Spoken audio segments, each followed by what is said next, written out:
children, the session will continue. Today we are going to the next topic, epiglottis and passage of air. Epiglottis and passage of air. Here, see the diagram, children. This is a epiglottis and passage of air.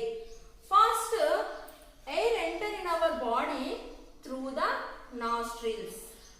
Through the nostrils. Here, empty space is present in our nose. That is called nasal cavity. It reach into the area or region that is called pharynx. That is called pharynx. If you take the food through the mouth, we are take the food through the mouth, and next we are keeping the food in buccal cavity. We are keeping the food in buccal cavity. Next after the buccal cavity, food enter into that region. That is called pharynx. It is a common place for air and food. It is a common place for air and food. Here, see children, this is a pharynx. The pharynx in that region having a flap-like muscular valve. In that region, here pharynx is a flap-like muscle valve are present. That is called as epiglottis.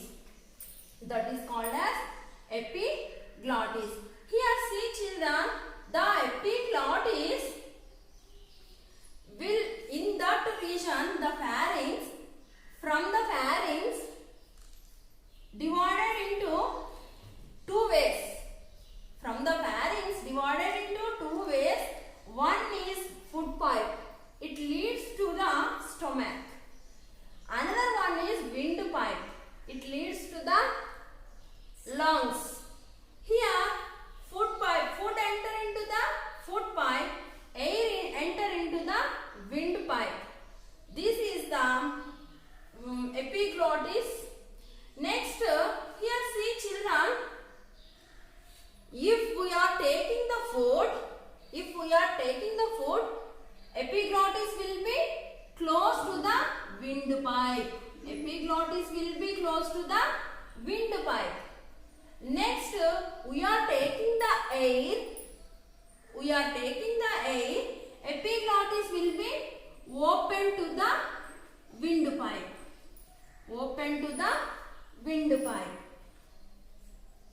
When we are taking the food, epiglottis will be close to the windpipe. When we are taking the air, epiglottis will be open to the windpipe. We can understand the function of the epiglottis by an activity. What is that activity? Let us see children, the activity. It is related to the working of the epiglottis. So now this is a palm. Children. Now, so keep a palm in front of your nose. Keep a palm in front of your nose. Here, so now breathe out. When you are breathe out, touching air into the palm. See children, like that. Next, so then we can feel that breathing is happening. Take a piece of apple, whatever it may be. If you have to like apple, banana, whatever it may be. It may be keep in a mouth. Now start chewing. Thereafter, that touch the throat with the fingers. See, like these children. throat with the fingers. Next, so now try to swallow the food. So now try to swallow the food into your body. When you are swallowing the food, now observe air is not touching. Now observe air is not touching. When you swallow the food, air not touching. When you swallow the food, air not touching. The form that means breathing is stopped. Breathing is stopped. Okay children, this is the epiglottis and passage of air. Now we can recall the epiglottis and passage of air. See children, see the diagram. This is the epiglottis and passage of air. Air enter into our body through the nostrils. Here some empty space is present in the nose, that is called nasal cavity. It is reaching to the place. It is reaching to the place that is called pharynx. Next to the condition, if you take the food through the mouth, we are take the food and keeping the buccal cavity. Next, after the buccal cavity, food enter into the common place, that is called pharynx. Here see children, this is a pharynx. Here pharynx is a common place for air and food. Common place for air and food. Next, here pharynx is a here children, a flap-like muscular valve is present. That is called epiglottis. It controlled by the opening and closing of the windpipe. Opening and closing to the windpipe. Here, next children, when we are taking the food,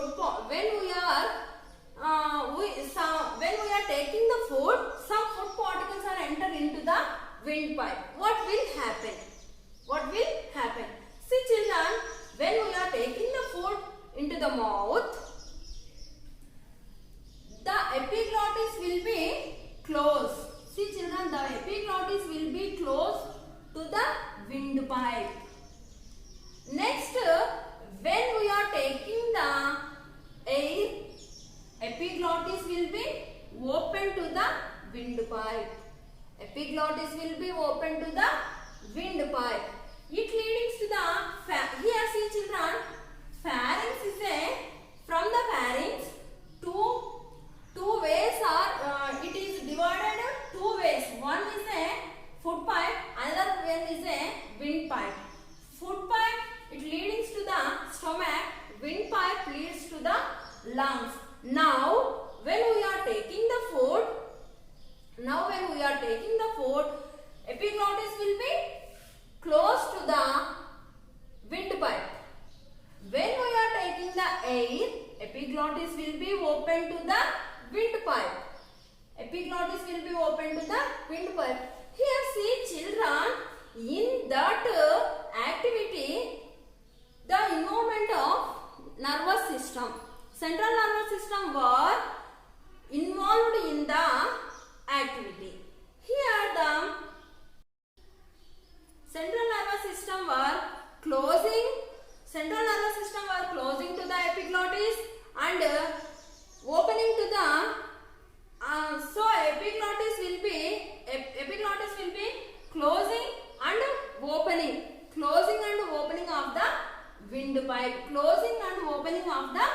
windpipe. In that way, epiglottis working. Here see children, we can understand the function of the epiglottis by an activity. What is that activity? We can see. Let us see the activity. It is related to the working of the activity. So now we take a palm. Keeping a palm in front of your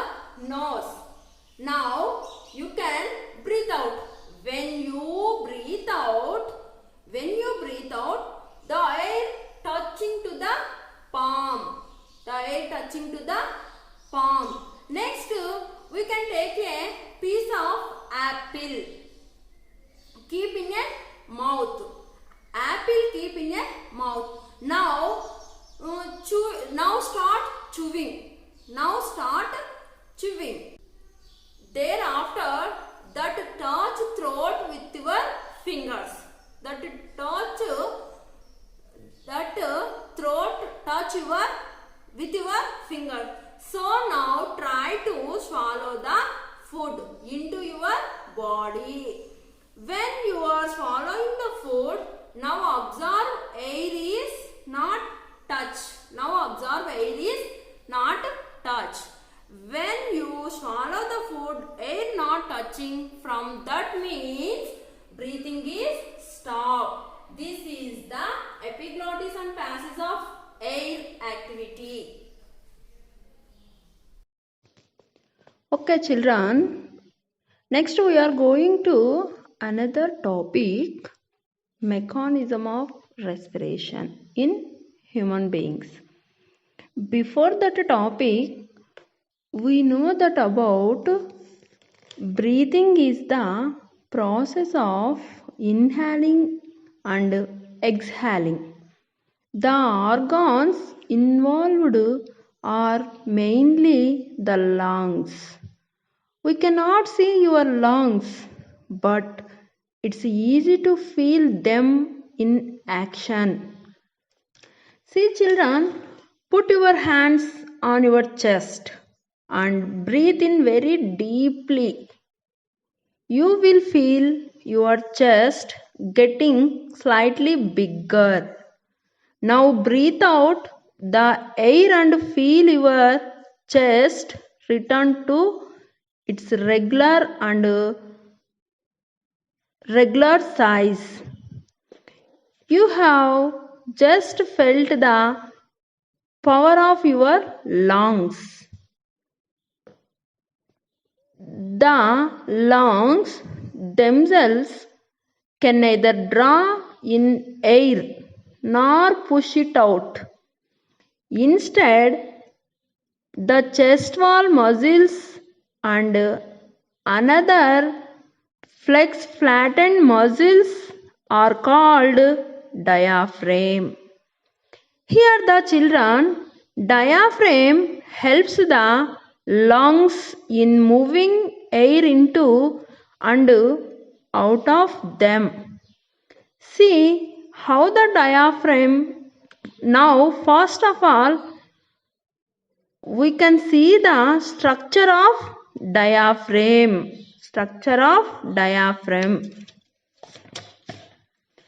Diaphragm is a flexible, flattened, muscular structure. The diaphragm is in the respiratory system is the dome-shaped sheet of muscle that separates the chest from the abdomen. During inhalation, the diaphragm contracts and moves in the inferior direction, thus enlarging the volume of the thoracic cavity. This reduces the pressure in the lungs and air enters into the lungs. During the exhalation, the diaphragm relaxes and assumes its dome shape. This change increases the pressure on the lungs and squeezes the air out through the nose and squeezes the air out through the nose to the external atmosphere. Now we are going to the mechanism of diaphragm. Before the mechanism of diaphragm, in what is inhalation and what is exhalation? Now see children, inhalation. Air is taken into respiratory organs.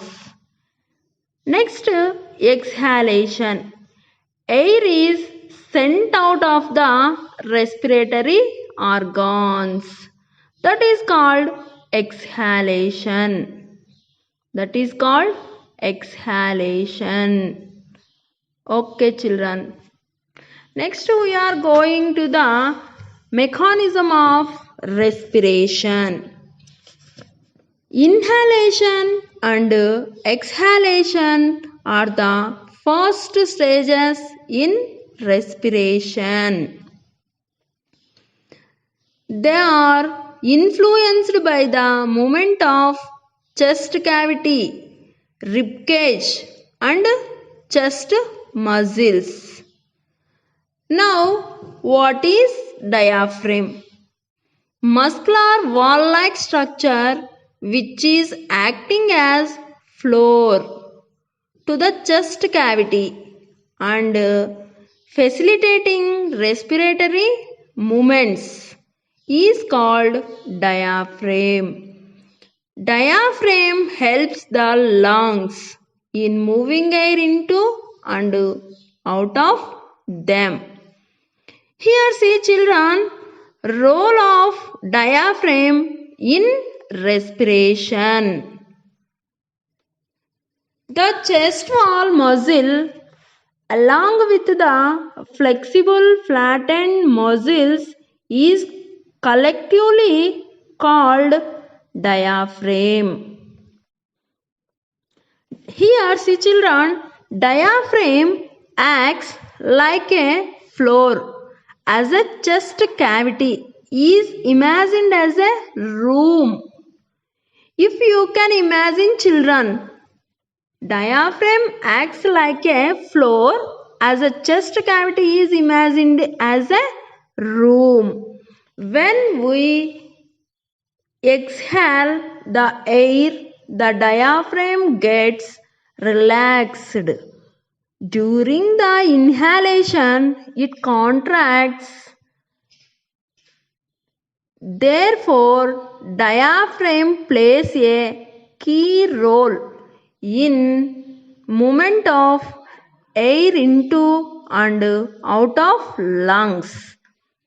During inhalation, the volume of chest cavity is increased as the diaphragm contracts and dome flattens out. Its internal pressure decreases and the air from the outside rushes into the lungs. Here, during exhalation, the chest wall is lowered and inward, and the diaphragm relaxes and assumes its dome shape. These changes increase the pressure on the lungs. Their elastic tissues contracts and squeezes the air out through the nose to the external atmosphere. This is the mechanism of respiration. We can see children. We can see the diagram and observe the mechanism of respiration. Okay children, the next topic, gases exchange alveoli to capillaries. This is a very important topic for your exam point of view children. Here gases exchange takes place within the lungs by diffusion from the alveoli to capillaries. Next, lungs in the vibrates are made up of several thousands of small chambers called alveoli. Here, see children, alveolus is the structural and functional unit of the lungs. Here it is the structural and functional unit of the lungs. Each alveolus is supplied with a branch of the bronchioles and with capillaries or one capillaries are one, which facilitates the quick gases exchange between the two. Blood dark red in color flows from the heart through these capillaries and collects oxygen from the alveoli. Here see children, at the same time carbon dioxide pass out of the capillaries and into the alveoli. When we breathe out, we get rid of this carbon dioxide. Here, the bright red oxygen rich blood is returned to the heart and pumped out to all parts of the body. To all parts of the body. As a result of gases exchange, the composition of inhaled and exhaled air is different. We can observe the table children. Gas, percentage of inhaled and percentage of exhaled. Here oxygen, the inhaled percentage 21%, exhaled percentage 16. Here carbon dioxide is inhaled percentage 0.03%, exhaled carbon dioxide is 4.4. Here nitrogen is inhaled percent 78, exhaled percent is also 78. Let's see children, we can observe the table. Let's see children, the approximate values are given in the table. Now we can observe the table. Why does the amount of oxygen vary between exhaled and inhaled air? Next, what has raised the percentage of carbon dioxide in exhaled air? Children, next, the total lungs capacity of human being is nearly 5800 ml. Normally, at rest, who inhale or exhale approximately 500 ml of air remains in lungs after complete exhalation. Recall the activity of lung capacity performed by you in class 7th in the chapter respiration in organisms. This is the just approximate values of inhalation and exhalation. Okay children, next session we will continue the next topic. Thank you.